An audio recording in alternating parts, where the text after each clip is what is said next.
Hello students, आज बात करेंगे एक नया न्यूमेरिकल की। और ये नया न्यूमेरिकल कुछ ऐसा है कि इसमें हमें दो तीन अननोन्स फाइंड आउट करने हैं। अननोन्स नहीं, दो तीन कैटेगरी को फाइंड आउट करना है। मतलब कि दो तीन न्यूमेरिकल को मिला के एक न्यूमेरिकल बना है, ऐसा भी कह सकते हैं। क्यों, वो मैं जब रीड करूंगा तब आपको समझ में आएगा, या फिर स्क्रीन में जब आप क्वेश्चन देख रहे होंगे तो आपको समझ में आ रहा होगा।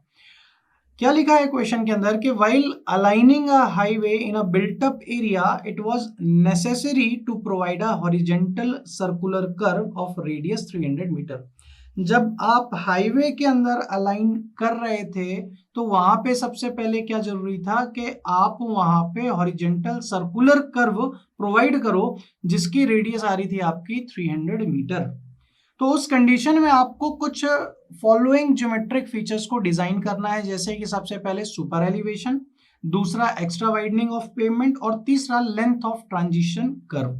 ठीक है, अब इन चीजों को फाइंड आउट करने के लिए हमारे पास कुछ चीजों को न्यूमेरिकल के अंदर दिया हुआ है। सबसे पहले तो आपको डिजाइन स्पीड दी हुई है, दूसरा length of wheel base of largest truck दिया हुआ है 6 मीटर, और साथ ही साथ पेमेंट की विड्थ दी गई है आपकी 10.5 मीटर। तो मैं यहाँ पे गिवन डेटा नहीं लिखूंगा, आपके पास डायरेक्टली चीजें हैं, हम डायरेक्टली सॉल्व करते हैं जो हमें अननोन्स पूछे गए हैं। जैसे कि सबसे पहले मैं बात करूंगा सुपर एलिवेशन की। ठीक है, सुपर एलिवेशन की प्रैक्टिकल कंसिडरेशन के लिए, या फिर कह लीजिए क्योंकि हम लोगों का मिक्स्ड ट्रैफिक कंडीशन होता है, तो हम क्या करते हैं सुपर एलिवेशन को, जो कि फुली काउंटरैक्ट करता है सेंट्रीफ्यूगल फोर्स को, तो उस कंडीशन में जो हम डिजाइन स्पीड लेते हैं वो 75% कंसिडर करते हैं। तो उस कंडीशन में जो मेरा ई का फॉर्मूला बनता है 75% कंसिडरेशन में, वो क्या बनता है, वी स्क्वायर अपॉन 225 आर।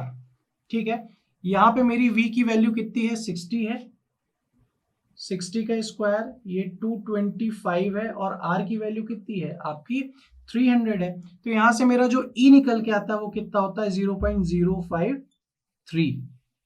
तो ये मेरा पहला केस सॉल्व होता है। बट जो वैल्यू है, द वैल्यू ऑफ e, ये क्या है, लेस देन है कितनी, 0.07 की। मतलब कि ये सेफ है उस पर्टिकुलर डिजाइन स्पीड के लिए, तो ये हमारे लिए ओके है। ये जो रेट ऑफ सुपर एलिवेशन है e इज इक्वल टू 0.053, ये हमारे लिए ओके है। तो अब दूसरी कंडीशन क्या बनती है हमारे लिए, एक्स्ट्रा वाइडनिंग की। एक्स्ट्रा वाइडनिंग हमें फाइंड आउट करना पड़ेगा।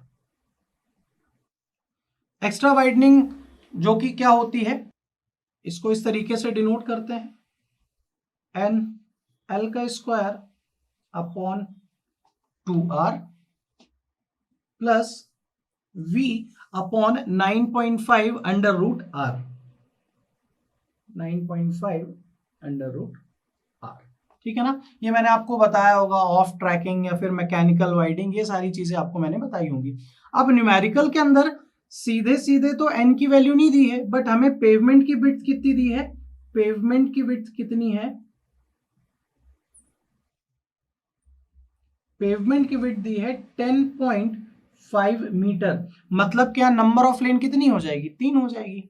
ठीक है, तो यहाँ पे हमें ये बेसिक चीजें हमको समझनी होगी। हमारे पास L है, R है, N निकल आया, पेवमेंट के विड्थ के बेसिस पे V है, अंडर रूट R है।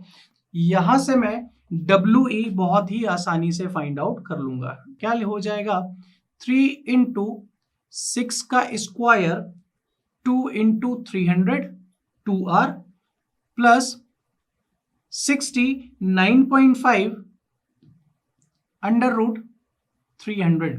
तो यहां से मेरा जो WE है यानी कि एक्स्ट्रा वाइडनिंग, वो कितना हो जाएगा 0.545 मीटर। मतलब मुझे कितनी एक्स्ट्रा वाइडनिंग प्रोवाइड करनी पड़ेगी, 0.545 मीटर। अब मेरा तीसरा केस क्या है, मुझे तीसरा केस क्या फाइंड आउट करना है, length of transition curve, length of transition curve, जिसको कि आप LS से भी डिनोट करते हो, जिसको आप LS से भी डिनोट करते हो। अब ये LS 3 कैटेगरी में फाइंड आउट होता था, ये 3 कैटेगरी में फाइंड आउट होता था, और ये तीनों कैटेगरी में जिसकी भी वैल्यू मैक्सिमम आती थी उसको हम कंसीडर करते थे LS के फॉर्म में। जो सबसे पहली कैटेगरी थी वो क्या थी, bye rate of change of centrifugal acceleration, उससे फाइंड आउट करते थे, सी कैपिटल सी। दूसरा हमारा आता था bye rate of introduction of super elevation, ये आता था। और तीसरा मेरा आईआरसी का डायरेक्टली फॉर्मूला होता था। तो मैं एक एक करके चीजों को सॉल्व करके चलता हूं, ठीक है। तो मैं सबसे पहली कंडीशन ले लेता हूं, क्या, bye rate of change of centrifugal acceleration, bye rate of change of centrifugal acceleration, जिसको कि कैपिटल सी से डिनोट करते हैं, जिसको कि कैपिटल सी से डिनोट करते हैं, ये 80/75 प्लस वी, 75 प्लस वी है ना। यहाँ पे हम वैल्यू पुट ऑन करेंगे 80/75, और यहाँ पे v आपका कितना है, 60 है। यहाँ पे v आपका कितना है, 60 है। तो यहाँ से जो मेरी c की वैल्यू आ जाएगी, यहाँ से जो मेरी c की वैल्यू आ जाएगी, कितनी आ जाएगी, 0.59 मीटर पर सेकेंड क्यूब, ठीक है ना, ये आ जाएगी। अब ये वैल्यू कहां से कहां वेरी करनी चाहिए, 0.5 से 0.8 तक वेरी करनी चाहिए, जो कि कर रही है। तो hence it is accepted. But अभी ये सी निकल के आया है, अभी ये सी निकल के आया है। अब इस सी से मैं क्या निकाल के लाऊंगा, एल एस की वैल्यू निकाल के लाऊंगा। आपको पता है कि जो rate of change of centrifugal acceleration है, उसके लिए आपको पहले सी फाइंड आउट करना होता है, और उसकी वैल्यू आप एल एस में डालते हो। तो एल एस का फॉर्मूला क्या होता है, L S is equal to 0.0215 V Q upon C R. आपके पास सी है, आपके पास आर है, वी है। तो आप यहां से क्या लिखा लोगे, v की वैल्यू आपकी कितनी है, 60 का क्यूब, c की वैल्यू आप निकाल के लाओ 0.59, r की वैल्यू आपको 300 दी हुई है। तो यहां से जो आपका ls आ रहा है वो कितना आ रहा है, 26.24 मीटर। तो ये आपका क्या आ गया, 26.24 मीटर। बट अभी हमारा काम कंप्लीट नहीं हुआ, अभी मेरा क्या बचा है केस, दूसरा केस बचा है। अभी तो ये ए केस हुआ, ठीक है। अब मेरा केस क्या बचा है, दूसरा बचा है, by rate of introduction of super elevation, by rate of introduction of, by rate of introduction of super elevation, ठीक है। अब इसका कैसे फॉर्मूला बनता है, E is equal to capital B into E, ठीक है। E is equal to capital B into E. हमें स्मॉल ई तो हमने निकाल ही लिया था, हमने स्मॉल ई तो निकाल ही लिया था, 0.053 पहली कैटेगरी। अगर मुझे ये B मिल जाए तो मैं क्या कर लूंगा, ये कैपिटल E की वैल्यू मैं फाइंड आउट कर लूंगा। और अगर एक बार मैं कैपिटल E की वैल्यू फाइंड आउट कर लिया तो मैं डायरेक्टली किसकी वैल्यू फाइंड आउट कर लूंगा, एल एस की वैल्यू फाइंड आउट कर लूंगा, ठीक है। तो आगे देखते हैं, अपने पास स्पेस नहीं है तो आगे देखते हैं कि किस तरीके से मैं इनको सॉल्व करूंगा। तो देखते हैं किस तरीके से हमें ये वैल्यूज को फाइंड आउट करनी है। हमने बात की क्या कि अगर मैं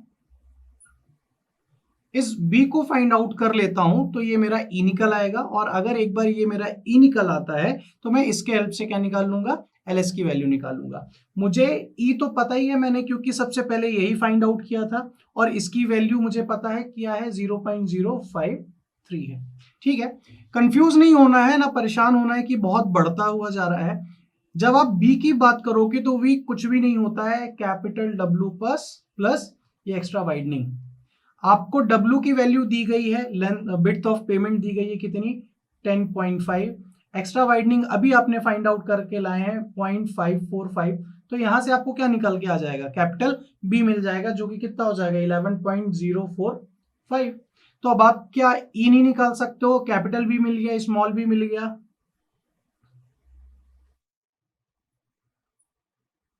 तो इसको जब आप सॉल्व करेंगे तो कैपिटल E की जो वैल्यू आएगी कितनी आएगी, 0.585 मीटर। अब इसके हेल्प से आप क्या कर सकते हो, LS निकाल सकते हो, ठीक है, LS निकाल सकते हो।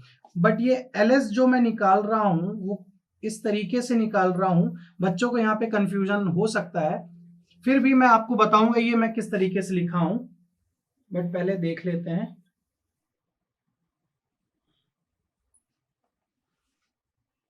तो यहाँ से एल एस की वैल्यू आ जाएगी, वो होगी 29.25 मीटर। देखिए क्या होता है कि जब आपने ये ई निकाल लिया, बट जब आप सुपर एलिवेशन की बात कर रहे हो तो सुपर एलिवेशन के अंदर भी जब हमने याद करिए अटेनमेंट की बात की थी, तो किस तरीके से सुपर एलिवेशन प्रोवाइड किया जाता है। सबसे पहले हम क्राउन को एलिमिनेट करते हैं, फिर आनी तो उसके बाद हम सेंटर लाइन पे जाते हैं या फिर इनर एज पे जाते हैं। तो हम ये मान के चलते हैं, हम ये जूम करके चलते हैं, ये जो सुपर एलिवेशन जो हम प्रोवाइड करा रहे हैं, तो इसका जो रोटेशन है वो हम सेंटर के अबाउट मान रहे हैं। तो जब सेंटर लाइन के थ्रू मान रहे हैं तो ये ई की वैल्यू ऑब्वियसली हाफ हो जाएगी, ठीक है। और यहाँ पे क्योंकि जो सुपर एलिवेशन का जो रेट है, वो जो जिस तरीके से इसका इंट्रोडक्शन किया जा रहा है, वो किस तरीके से लिया जा रहा है, 1/100 के फॉर्म में लिया जा रहा है जो टोटल बिल्टअप एरिया है। इसलिए यहाँ पे 100 का मल्टीप्लाई किया गया है और ई को क्या किया गया है, हाफ किया गया है, और उस बेसिस पे एल एस की वैल्यू को फाइंड आउट किया गया है, ठीक है। तो ये दूसरी कंडीशन हो गई है एल एस को फाइंड आउट करने के लिए। एक लास्ट एक बचती है जो कि आईआरसी फॉर्मूला बोलता है, इंडियन रोड कांग्रेस, उसको भी हम लोग देख लेते हैं। सी कैटेगरी बाय आईआरसी फॉर्मूला, इन तीनों में से जो वी वैल्यू बड़ी होगी उसकी हम बात करेंगे, ठीक है। तो डायरेक्टली क्या बोलता है, L S is equal to 2.7 V square upon R, ठीक है। 2.7 वी यानी कि 60 का स्क्वायर, आर की वैल्यू 300 दी हुई है। तो यहां से जो एल एस की वैल्यू आ जाएगी वो आ जाएगी 32.4 मीटर। तो आपको पता हो कि तीसरे केस में आई 32.4 मीटर, दूसरे केस में आई 29.25 मीटर, और जो पहला केस था उसमें आई 26.24 मीटर। मतलब के इन तीनों में से अगर हम कंपेयर करें तो हाईएस्ट वैल्यू किस में आ रही है, इस आईआरसी फॉर्मूले से आ रही है। इस कारण से जो हम लेंथ ऑफ ट्रांजिशन कर्व लेंगे वो कितना लेंगे, 32.4 मीटर लेंगे, ठीक है। हालांकि जो बहुत ही छोटे एग्जाम्स होते हैं उसके अंदर लेंथ ऑफ ट्रांजिशन कर्व का एक ये सिंपल अलग से न्यूमेरिकल होता है, बट यहाँ पे आपको सुपर एलिवेशन भी दे दिया, यहाँ पे आपको एक्स्ट्रा वाइडनिंग भी दे दिया, और यहाँ पे आपको ये कैटेगरी दे दिया, ठीक है। तो कंफ्यूज नहीं होना है। आई होप आपको समझ में आया होगा। आज के लिए इतना ही। Thank you very much.